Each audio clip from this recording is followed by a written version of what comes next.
I'm Jason Hansen. I'm owner here of Code Ninjas in Kansas City, and here with my good buddy Ryan Lindbeck. Ryan and I have known each other a long time.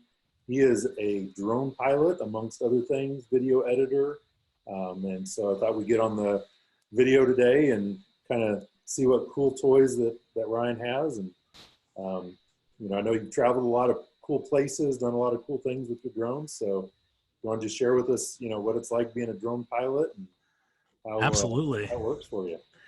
Well, drones have come a long ways here, especially in the last probably 5 years.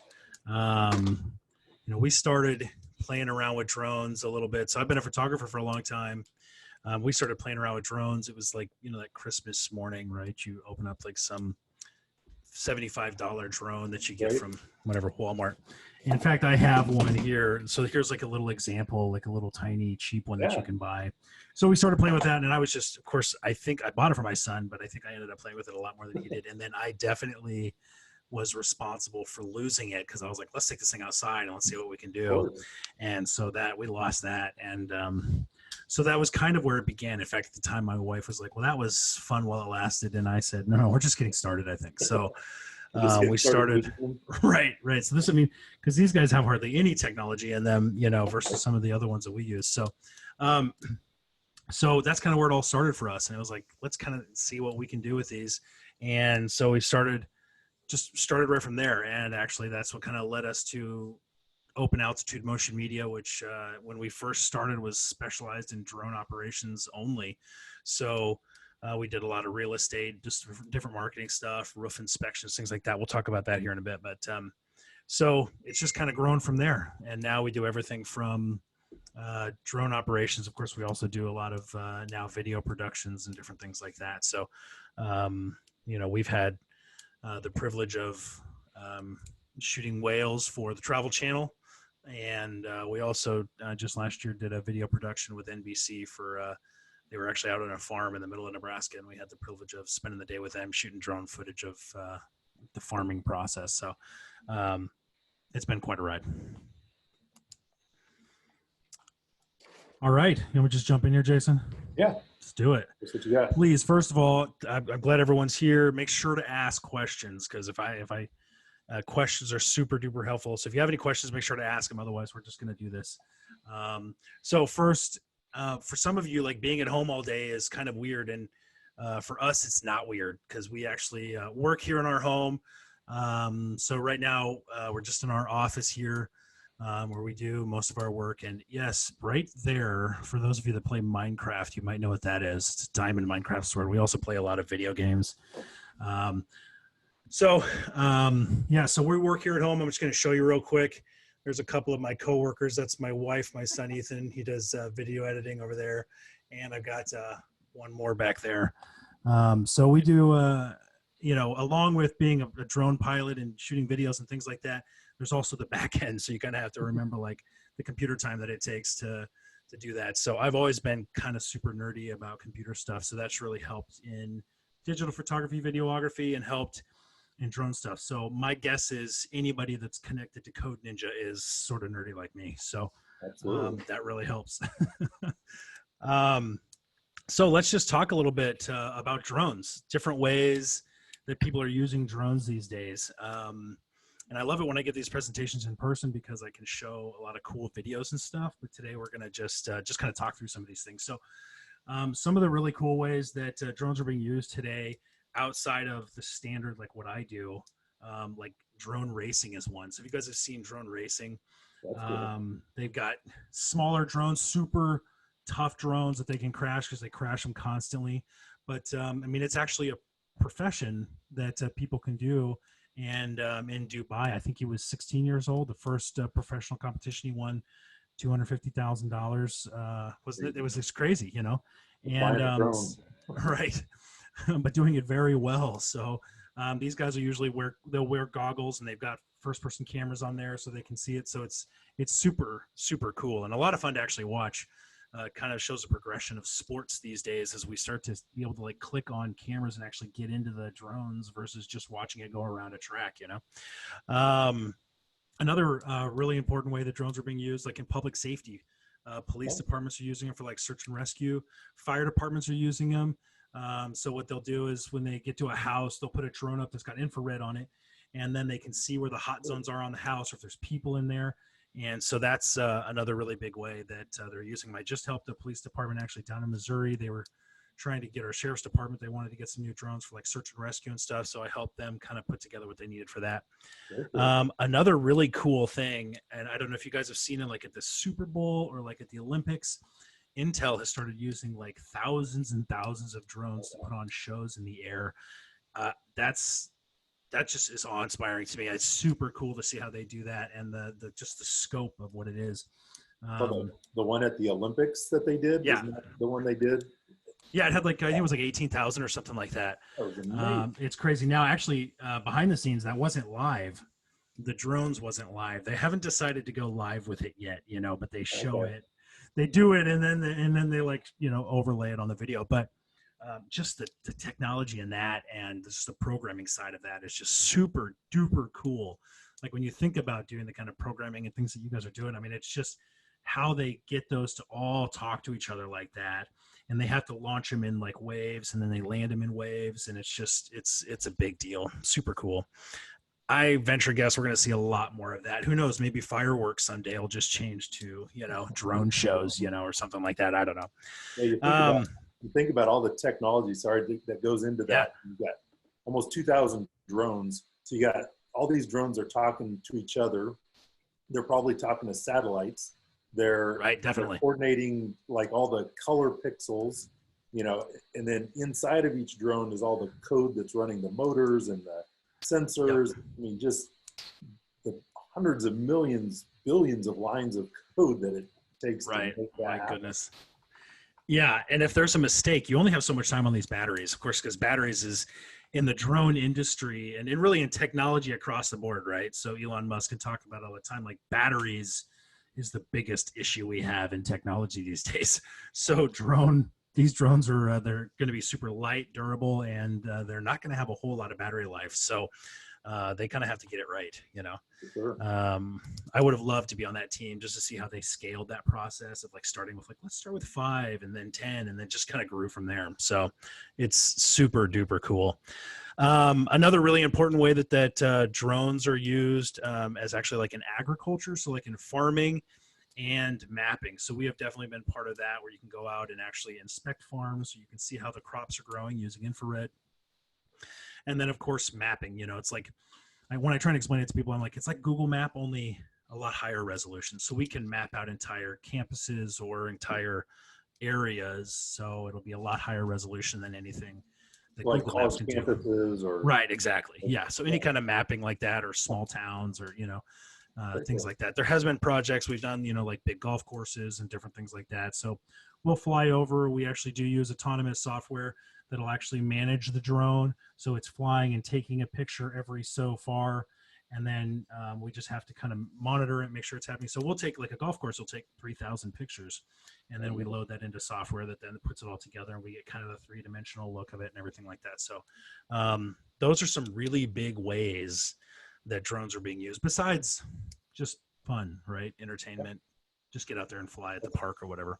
there's a on Disney Channel, there's a guy that's taking drones out into like all these remote areas and using this LiDAR. He's got this drone with a LiDAR Right. on Yep. it, and he's mapping all these remote like areas in the mountains and trying to find like all these discoveries. It's really cool.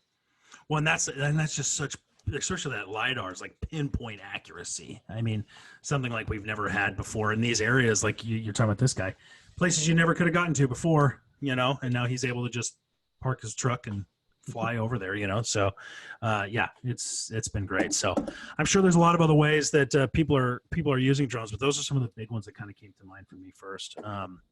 So let's talk about some of the drones we use a little bit. Sure. So we kind of showed you this guy. So this guy doesn't have a lot of technology. No camera. It's got a battery. Whenever we talk about like motor controllers, I mean, it has the same kind of motor controllers that we've got on the bigger ones, but it doesn't have any GPS. So GPS is like essential. So that first drone that I crashed and lost, and literally we never saw it again. Had I had GPS technology on that, we never would have lost it. Or if we did, we would have been able to recover it for sure. Sure. So here's an example of a drone. This is something, you can go buy, and I totally recommend doing these because the controller, while not really high tech, is, similar to the controls, are identical to the controls that we do. So just getting used to how the controller works is super important. Here, I'm going to touch my camera real quick. There we go. Okay. And then we kind of move up a little bit. So here's a DJI Mavic Air. So this guy, he likes to fold up real tight. And I actually just keep one of these in my truck all the time. So this guy's in my truck all the time. Does okay. Not great, not the fastest thing around, but it does okay. Also, the big step here, this guy's going to have GPS in it, and it's going to have it. This one does have sensors, which are great for people starting out. They actually kind of drive me crazy, but the sensors are excellent for you if you're starting out. Helps you feel a little more confident. So and then you run into something, right? Is that what those are for? Right. So there's going to be front, and this one's got front and rear sensors on it. So It's not going to let you front. We do use it a little bit just to see, it'll also tell you not just you're about to hit, but it'll say, hey, you're 30 feet from that wall or the tree or whatever that object is. So those are valuable. We just don't use them too terrible much. And then it also has sensors on the bottom here that are actually infrared sensors, and so that it'll use to see how high it is off the ground. So, so that's really helpful too. But so this one's kind of like a next step up. It's got a 2-axis gimbal. So the gimbals are really important technology for us in video production. So if you've ever seen drone footage and you're like, oh my gosh, it's like super smooth. How did they get such smooth video? It's not actually the drone that causes that technology. It's gimbals. Okay. So gimbals, I'm gonna take a step away, and we're gonna talk about gimbals really quick, because gimbals are really one of the coolest features of drones. So let me zoom this out here a little bit. There we go. So this here is a gimbal system, and of course it's mounted onto a handheld. So it's identical in technology to what you find on the drones, but it's a little bit larger and it can hold bigger cameras. So, but you can see as we move here, the camera stays still, so we can keep running. And we can run with it. We can go anywhere. And the camera doesn't move like we're moving. Of course, you still get some jitter, and you still, Ethan over there, he'll still complain that my footage isn't real smooth sometimes. But so this is really the technology that I'm like, man, this is crazy. So they've got these motors in here that are tuned so sensitively that just a little bit of movement and it can remove that. So this is kind of a big example. I hope you guys can see that kind of well. This is a big example of what is on the drones. Okay, so I wanted to show you that because it's a little bit easier than me firing up a drone to show you how the gimbal's going to work. But so when I show you the next drone, so here's another example of a drone we use. This is a Phantom 4 Pro. This is probably like when you think of a drone, this is the drone you think of, because this is like the standard drone. So on here, I'm not going to turn this on since I'm sitting right here, but a little dangerous. Yeah, I have scars. We'll talk about scars about drone usage, their safety. But so this right here is a gimbal. So when it is on, this camera stays totally still no matter how the drone's moving. Okay. So this allows us to fly at 70 miles an hour and chase whales, let's say, or be in high winds and still have smooth footage. So that's really really important. Gimbals are super duper cool technology and so important to the work that we do. And you can get gimbals now for like anything, GoPros, cell phones, super popular. So on that, just real quick on that gimbal, one of the questions was, how does it work? So it's got a couple motors in there, and it can stabilize based on the technology inside. Right. So it's got, So it's got gyroscopes inside that know how the motor should be reacting to the weight.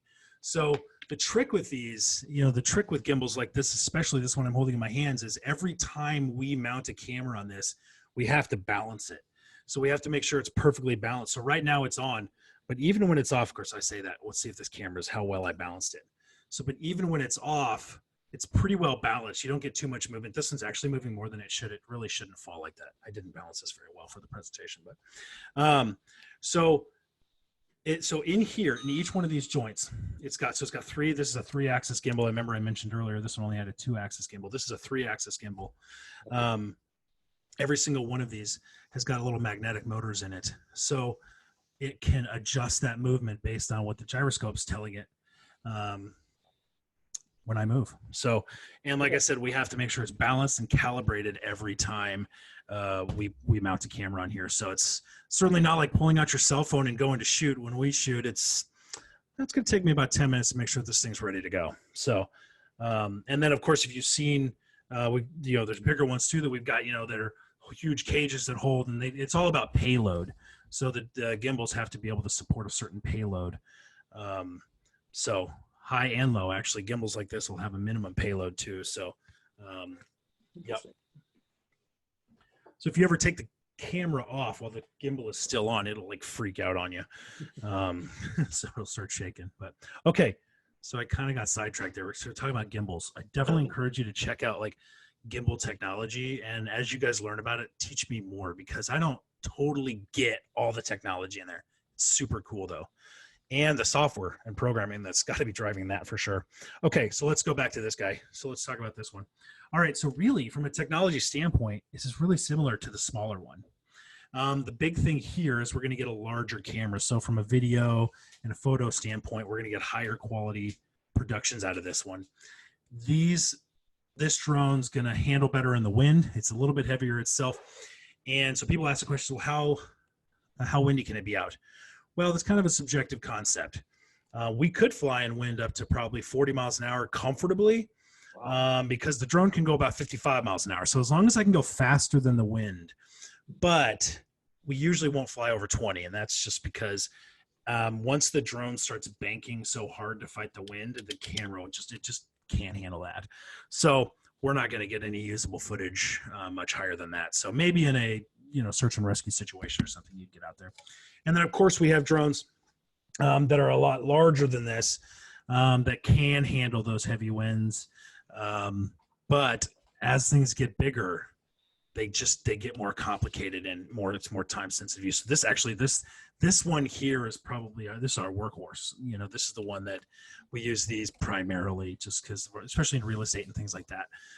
When we were with NBC and those kind of things, we use bigger ones. They allow us to actually change the cameras out and different things like that. So imagine that handheld gimbal that I had. Imagine one of those stuck to the bottom of a drone, basically, so it can carry a bigger payload. So those bigger ones, like how 2 feet, 3 feet, how wide? I mean, generally speaking, besides ones that they'll mount like on a crane or something like that, but generally speaking, they got to be usable by a human's got to be able to carry it. Gotcha. So, but there'll be big ones that'll hold big cameras, and a lot of times guys will then get straps mounted onto their back so they don't have to carry all the weight and stuff. It's all about being able to basically run, keep up with, just start thinking about that. Like when you're watching a movie or something, like how did they stay with that person? Well, it's probably a handheld gimbal of some type that somebody's running with, or a drone, or something like that. So it's always interesting to think about how they're shooting what you're watching. I can't remember now. I just saw a trailer to a new movie, and they've got this shot as it's going, like the shot's going down the street, and I'm like, okay, I can get that. And then all of a sudden, next thing you know, the camera's in the car and it's gone through the other window. So you got to think about that. They're probably doing handheld. And this is serious. They'll do handheld gimbals. Some guy riding on a truck, he then hands the camera off, and it's just one camera that gets handed off a bunch of times to create these shots. So it's pretty crazy. So yes, let's talk a little bit about how the drones move. Like, how do you fly them? So it's a lot different than, for instance, a helicopter. And so I think it's one of the reasons drones are so popular, because first of all, they're using GPS, right? So the GPS satellites are sending signals down, so the drone knows exactly where it is. So when I've got it hovering in place, if I let off the sticks, okay, so here's a controller, for instance. When we let off these sticks, the GPS is going to click in, and it's just going to hold it there because it knows exactly where it should be. Now, Jason, you've probably done this. If you ever turn the GPS off on your drone, you'll notice, this is the controller, of course, but you'll notice the drone just starts drifting away. Right. Because without GPS control, the drones can't stay there. That's why the ones that you buy in the store, or the little ones that you buy, without GPS, it's really hard to get it to hover. But this one will hover in place and stay where it's at, even as we move around and get ready for other things. So that's really, really important technology. GPS is really important. But then, so I think the other thing that really makes drones a lot more appealing, let me get a smaller one, a lot more appealing than, say, a helicopter. Because helicopters since they use one prop on the top here, and then, of course, as they shift, they can move that prop. These guys, they stay in place, but it's all about the speed that they're spinning. So when I want this thing to go forward, this rear is going to spin a little bit higher, and it's going to get it moving like this. Or also, you can go left and right. Helicopter pilots will tell you going left and right is a bit of a challenge. It's a little harder in a helicopter to go left and right. But these can go any direction at all times, and all the motors are capable the same, which really makes this powerful platform. I wouldn't surprise me if we see this platform more in personal vehicle, not vehicles necessarily, like, of course, the future, right? The Jetsons or whatever.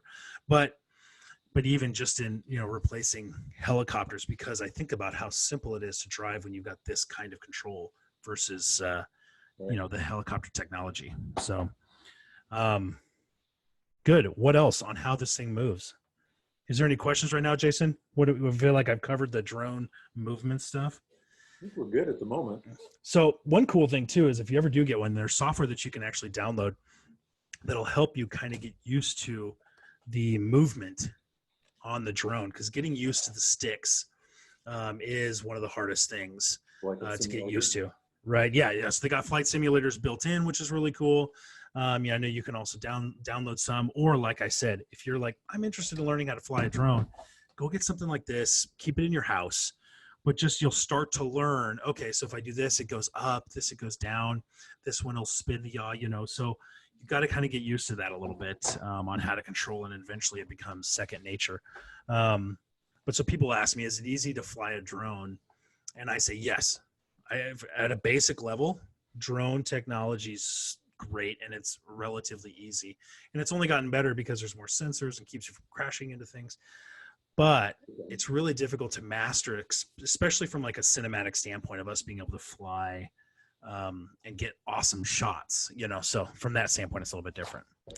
I do have a question. So what happens if you talked about batteries earlier? What happens if a drone's up in the air and the battery dies? That's a great question. Okay. So the drones have so much safety features in them. So actually the batteries themselves, let me pull one of these batteries out.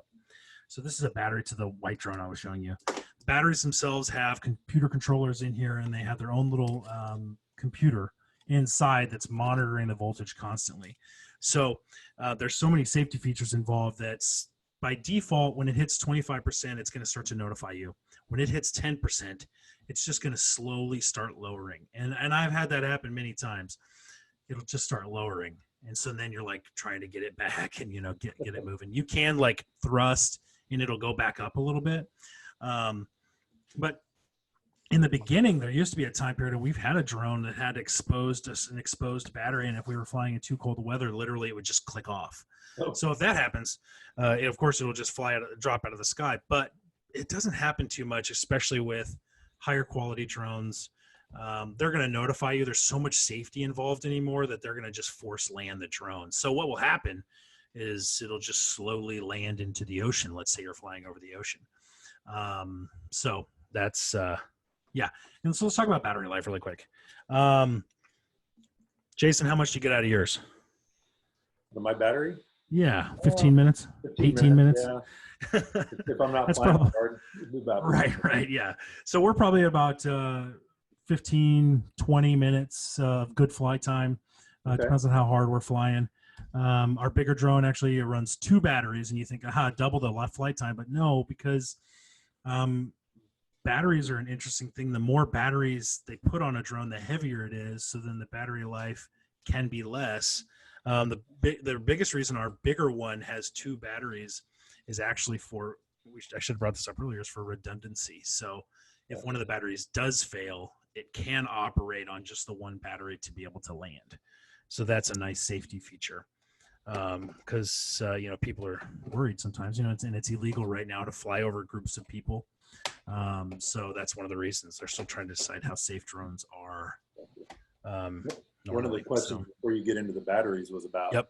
the question about what if the battery goes dead? Well, how high can it fly, right? And there's probably legal and Yeah. mechanical. So how high can a drone Let's fly? talk about that. So legally, the FAA in a normal airspace will allow you to fly up to 400 feet. That's the highest that you can fly legally.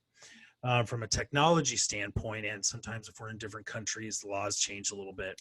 But we can fly up to and have flown up to 1,600 feet. So that'll be the maximum level for the drone. So DJI, the company that owns 90% of the drone technology space, they kind of limit that at 1,600 feet. So you can build some of your own that will fly higher than that, but 1,600 feet's going to take you a while to get there, and it's going to take you a while to get back down. So, yeah, that's a long ways. So, but most drones too, they're going to restrict you. Software is going to kick in and say, "Hey, you've hit 400 feet." You can override that sometimes, but other drones you can't do that. So, yeah. Okay. Yeah, I mean, really, so from a battery standpoint, so when we go out, we always make sure to have a minimum of like 5 batteries with us, just because batteries are a big consideration. One interesting thing too, with the type of drone batteries that they are, because they're not just normal like lithium ion batteries, but with these, so these are lithium ion polymer batteries. You really want these to cool off before you start flying, or before you start charging them again. So if you charge them when they're hot, it actually damages these cells. So we have a cooler that we carry with us that has ice in it, and then we just put them in bags or whatever and just cool those off before we get going. So the normal guys maybe don't know that that's not good for the batteries, but yeah. So again, battery technology is one of the biggest issues we have across all platforms, I think, so maybe someday there'll be a little like reactor inside of this that can just go for nonstop, but nice. yeah. I don't know, did you guys have any of like the drone sightings that happened back in like January or anything? Okay, so we had a ton of them up here in Nebraska. People were like freaking out that there were drones flying around in formation for hours, and I'm like, the technology is just not there. I don't know. this isn't true. I mean, maybe no. So there are certain kind of drones. We don't use any, but there are some that are more like a fixed wing. So they're going to be like an airplane style, and they'll just have one little prop on the back. Those can fly for hours because they're using the lift of the air to, and I say hours, they can fly for like an hour generally. So a lot of times those would be popular in agriculture and stuff where they are flying 1,000 acres or something like that. So we don't run any of those because those aren't really useful to us from a video standpoint. So we're about at the end of our time here. Yep. I don't know what else you got to talk about, but I know you got some pictures and some videos and stuff. Yeah. So let's at least just kind of talk about, so, one of the things that we have the privilege to do is to take our drones there. Is that working for you, Jason? Can you see that? Okay, so we have the privilege of taking our drones around the world. So one thing that we do is we'll do stock photography, and so we it's always something. We've gotten to travel around the world. We've gone to Iceland. Let me get up here. Okay, so this is actually like in the United Kingdom, down off of the southern coast of England. Shots like this would have been so complicated to get beforehand, but now we're able to. So we're literally standing. I don't know. We're probably standing like right here, and we're able to get the shot of this island. It's a big selfie, really. Right, that's what it is. Yeah, exactly. But so, and also like when we go to, this is in Iceland, it allows us to get places, especially in these remote areas that we weren't able to get before. So that's been a really good opportunity for us. So another way to, in these drone, being a drone pilot allows you the opportunity to go around. So what we do is we shoot images, sometimes for a client, sometimes not. If we just go on a trip, we'll shoot a bunch of pictures, and then what we can do is we can upload those to like Getty Images or Adobe Stock, and then we can sell those. So we process a ton of stock footage too. So just even this week for Adobe Stock, we uploaded like 800 different items. Oh. And so, you know, the nice thing with that is it allows you an opportunity to go out and shoot this stuff. When we traveled to Iceland, we actually were partnered with a company, so we got, you know, the whole trip was paid for, but then also we can resell the content and use that for stock photography and videography and stuff like that. So, you know, if you ever watch a movie, you know, any movie these days, at the very end in the credits, you'll always see it's like, thank you to Getty Images or stock, you know, videography provided by. And so even, you know, major movie companies are saying, hey, is there a video out there of something from, you know, a church? This is a church in Iceland that I'm showing you right now, of a church in Iceland, you know, so I've got video footage of this too, not just pictures, but, you know, so they'll go out and buy that video and just use it for the one time. So here's a picture of the drone just kind of flying in Branson. I took that. So maybe some of you are familiar with Branson. Here's Branson, Missouri. And we had an opportunity we were actually just traveling there. So got some great shots down there. Here's just some other examples of different things we can do. So one thing that you see a lot is you see a lot of drone pilots coming out, right? They're like, yeah, I'm a drone pilot, especially in our industry. You have to be more than just a drone pilot. You also need to be a photographer. You know, you have to understand the visual arts. So there's that piece. So if you're just a tech nerd and you're like, I don't want to do anything with the arts, that's where, you know, some of the agriculture and the mapping and the autonomous flights and that kind of stuff is really, really a great place to be. But if you want to be in the visual arts, you've got to learn the whole, you know, drone technology and get very, very comfortable with that. But you also have to know how to shoot photography too. So this thing has been such an amazing tool for us and let us go places. And, you know, just, you know, even in Iceland, you can fly around mountains and be all over the place while just barely standing by your car. You know, it's just been amazing. So I encourage you guys to play around with them. And go ahead. They're asking, so a couple questions. One, do you have a video? No, you've shown some pictures. I do. Yeah, I have one. You want to see if it comes across here? Yeah. Let's see. I've got some right here. Let's try and find a quick one here. Okay, here's some of this. So here's one that we did for. It's just going to be a quick clip here. This is one that we did for. I don't know. Sorry. Hold on. It went to my other screen. Ooh, that was loud too. Sorry, dudes. Scared all over the people in the office. So here is a clip. Do you seeing that, Jason? Is that coming across? Yeah. So here is a clip that we actually did for the state of Nebraska. It was our 150-year celebration here. So we were able to get the drone up while they're shooting this fireworks display. And actually, this is kind of a funny story. You see the drones coming down. It's because the battery is dying as this is coming down. And I was like, that's okay. We're going to use it cinematically and just ride the shot all the way down. So sometimes it can actually work out in your favor. But yeah, let's see what else do I have here. So it also lets us, so here's some kind of inspection stuff that we can do for, you know, wind turbines and stuff like that. We can get in there and see. And I'm trying to see what else in here that's really, let's see here. So yeah, this is, we were kind of just talking about some different video. Of course, this is edited too. You guys aren't hearing the audio probably, but, and let me get over it. So, okay. Sorry. I wasn't ready for video. I'm so glad you guys asked for video. I just wasn't, I wasn't totally ready for video. That was awesome. But yeah, so there's so much. Okay, I was going to show you this scene that I showed you a picture of it, but you know, so when we were shooting on that little island down in the UK, yeah. So here's, okay, so it was kind of a little chunky. This is me adjusting for the shot. So at the beginning of every shot, it's going to be terrible, but so that this, I mean, just allows us to get such great angles and. It's just buttery smooth. Of course, the weather was perfect. Everything, the whole situation was just perfect. But yeah. One of the questions that came in and this is probably the last question, then we can Yep. close out. But like, what can a drone carry? Like, what is it? Just dependent. I mean, obviously we see the cameras, but is it like a payload? So yeah, that really depends on. So that really depends on the size of the drone. A lot of guys will go out and they'll build custom drones. So I was going to try to load something up here really quick. So you can build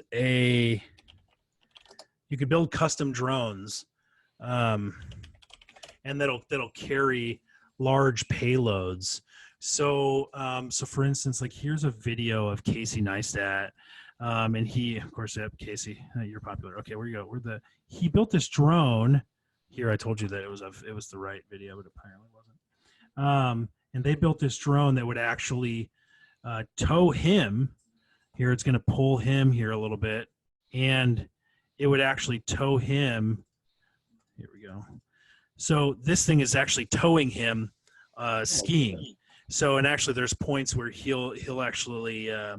But so you can see if I pause it right there, so you can see this drone here has got a lot more motors. Not only does it have, is it 1, 2, 3? It's 8. It's an octocopter. It's actually got props on both sides of each arm, and each one of these is a battery.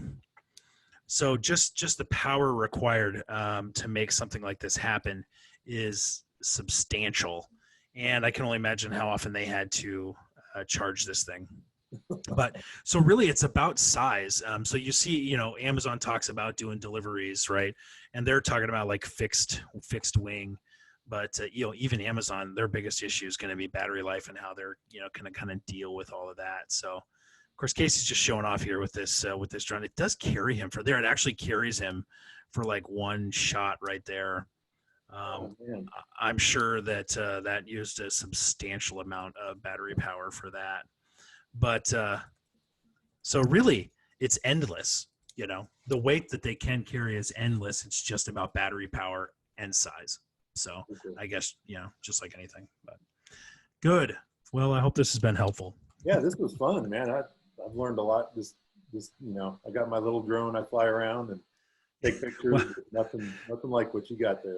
Well, I had to put out this like public service announcement. So always just make sure when you do go flying that you're safe and you're always keeping an eye on your drone, and fly around your neighborhood. Just make sure to be safe, because we want drones to be something that's enjoyable and accepted by everyone, not just an annoyance, and they want to regulate them more and more, so we can't fly them. So we gotta do the right thing. Talk about it, but you are a licensed drone pilot, right? Yes. So you to in the United States to operate, if you want to make money doing it. So even if I have a roofer friend that's like, hey, I want to fly for my company just to look at roofs, well, you have to have a commercial, it's called a Part 107 drone certificate to be able to fly drones. So you have to take a test, and you have to know the regulations and everything like that. So to do that, you have to do that. But you can get that at the age of 16. So it's a little lower than you would think. So if you start, depending on how old you are, you can start preparing now on flying them, get really comfortable. Then you go take the test, and you could start charging money right away. So it's a great opportunity to make money. Awesome. Well, Ryan, I appreciate, taking the time and sharing with us. I know you got lots of stuff going on. And, well, happy to do it for sure. This has been really cool. So, well, have a great afternoon, and have a great rest of the week. And all right, we'll catch you next time. All right. Thanks, Code Ninjas. We'll see you later. All right. We'll see you.